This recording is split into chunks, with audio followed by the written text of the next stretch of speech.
Hello everyone, আমি সোমার সংসারের নতুন একটি ব্লগে আপনাদেরকে অনেক ভালোবাসা।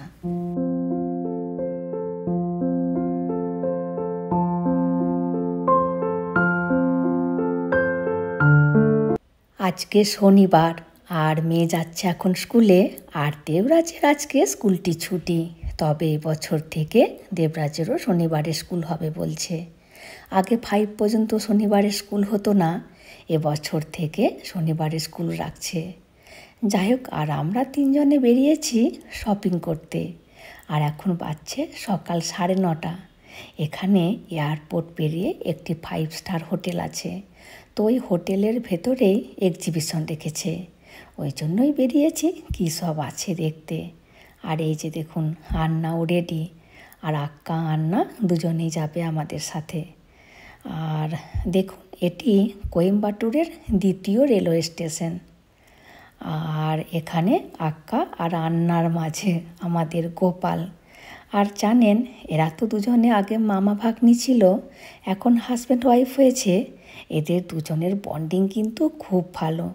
জানেন, আক্কা আন্নাকে মামা বলেই ডাকে। এখানে বেশিরভাগ হাজব্যান্ডকে মামা বলে। জানেন, তামিলনাড়ুতে যদি কেউ কাউকে খুব সম্মান করে তখন তাকে মামা বলে ডাকে। এখানে যাকে তাকে কেউ মামার দরজা দেয় না। খুব সম্মানীয় ব্যক্তি হলে তখন তাকে মামা বলে ডাকে। তাছাড়া শ্বশুর মানে জামাইরাও শ্বশুরকে মামা বলে ডাকে। যাই হোক, চলে এসেছি হোটেলে। দেখুন, এটি হোটেল লি মেরিডিয়ান। আর আজকে এই হোটেলটির মধ্যে কে আছে জানেন?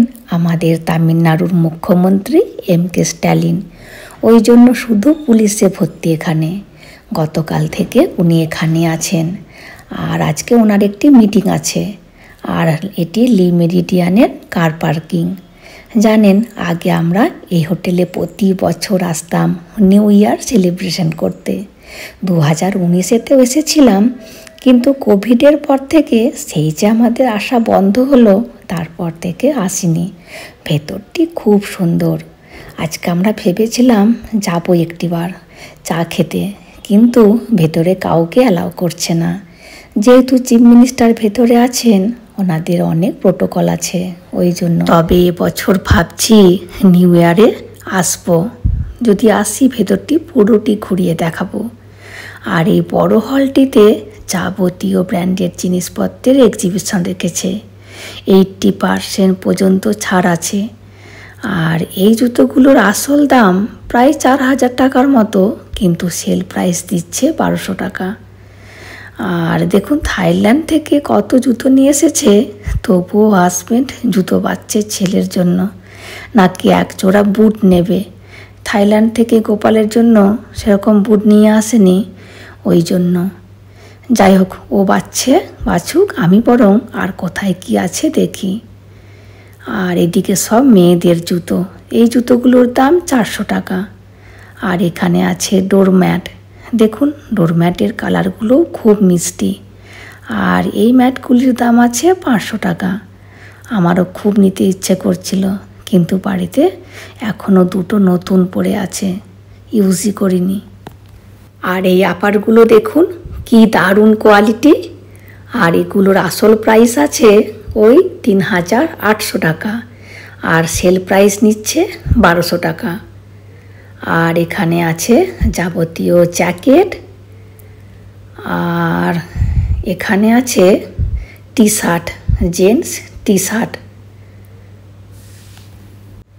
আর এগুলি লেডিস টপ। আর এখানে আছে চুড়িদার। এখান থেকে একটি চুড়িদার নেবই আমি।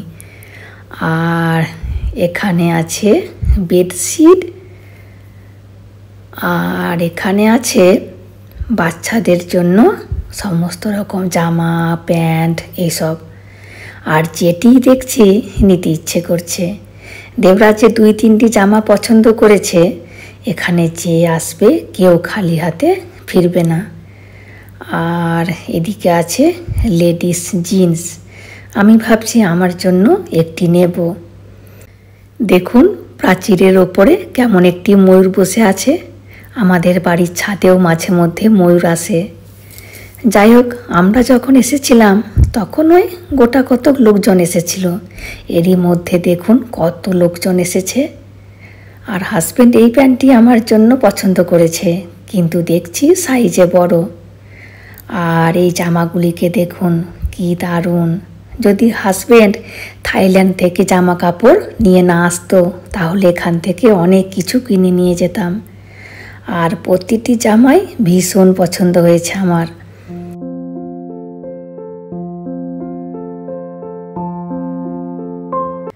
মেয়ের সাইজ আর আমার সাইজ দুজনেরই খানিকটা একই, কিন্তু মেয়ের জন্য অনেক থাইল্যান্ড থেকে জামা নিয়ে এসেছে, ওই জন্য আর নিলাম না, শুধু একটু ক্যামেরা করলাম। যাই হোক, আর এদিকে আক্কার জন্য আন্না বাচ্চে জামা দেখুন। আমার এই জামাটি খুব পছন্দ হয়েছিল, কিন্তু হাজব্যান্ড বলছে একটু পাতলা। যাই হোক, আর এখানে আছে লেডিস ব্যাগ। তবে আমার ব্যাগ নেওয়ার এতটুকু ইচ্ছা নেই, তবে ঘুরে ঘুরে দেখতে বেশি ভালো লাগে। দেখুন এই ব্যাগটি কি ভারী সুন্দর।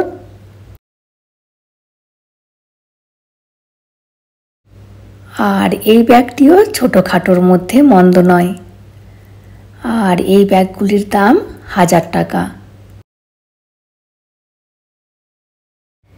এখানে আক্কা ভিডিও কলে ওর বান্ধবীকে দেখাচ্ছে।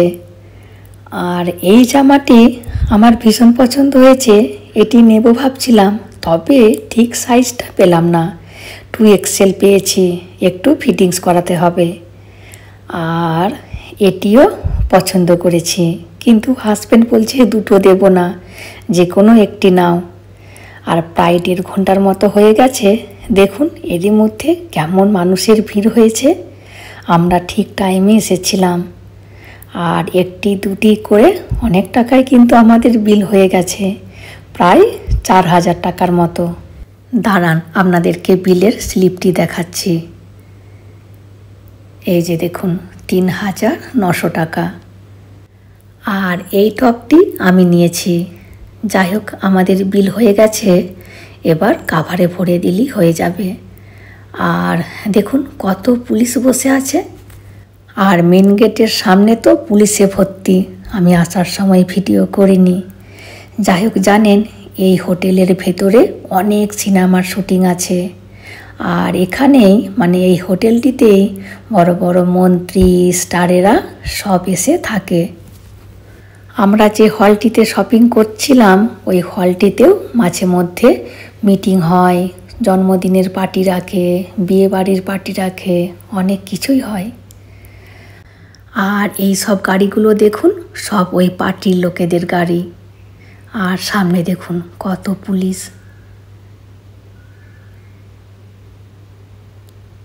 আর আসার সময় অনেকগুলি সাংবাদিকও দেখেছিলাম। দাঁড়ান, এখানেও একটি আছে, আপনাদেরকে দেখায়। এই যে দেখুন, ভেতরে চিফ মিনিস্টার আছেন বলে কথা। আর দেখুন এখানটিতেই মিটিংটি হবে, চারিদিকে পতাকায় ভর্তি। যাই হোক, এবার আমাদের একেবারে বাড়িতে গিয়ে দেখা হবে। চলে এসেছি বাড়িতে, আর এখন ওই 12:50 মতো বাজে। এদিকে মেয়েও দেখছি চলে এসেছে। ওকে বলেই গিয়েছিলাম আমরা থাকবো না, তুই তোর কোনো বান্ধবীর সাথে চলে আসবি। আর ঠিক টাইমে আমরা এসেছি। যাই হোক, রান্নাটা এবার করে নিই। এত দেরি হয়ে গিয়েছে, তাই ভাবছি সিম্পলের মধ্যে কি রান্না করা যায়। ফ্রিজে মাছ আছে, ভাবছি মাছ ভাজা করব, আর আলু ভাতে আর মুসুরির ডাল।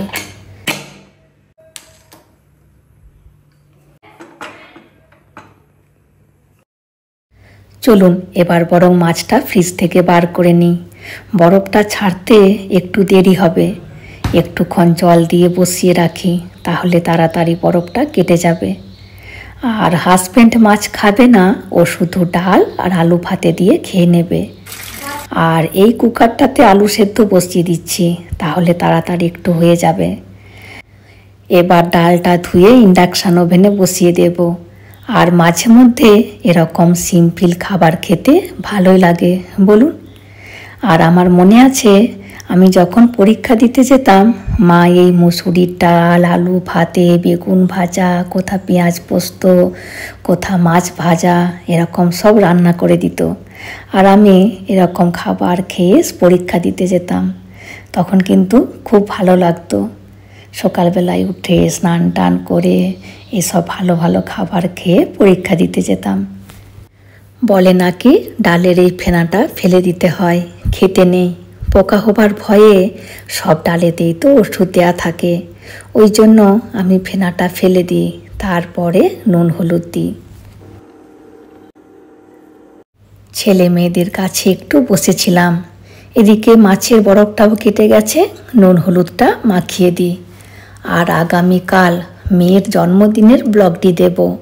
এখানে সিজারিং ডেলিভারির সময় সত্যি কি ডক্টরেরা পাঁজি দেখতে বলেন, এই নিয়ে আপনাদের সাথে কিছু কথা বলবো। আশা করি পরের ব্লগটি আপনারা দেখবেন। যাই হোক, মেয়েকে বললাম আলুটা মাখিয়ে দে, আমি বরং সেই ফাঁকে মাছটা ভেজে নিই। এদিকে ডালটাও সেদ্ধ হয়ে গেছে, ডালটাকে এবার ভালো করে সমুড়ে নেব।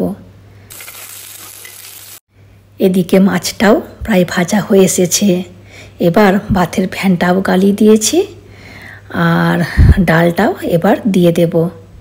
তারপর শুধু একটি কাজ বাকি আছে, আলু ভাতেটা মাখা, তাহলেই হয়ে যাবে।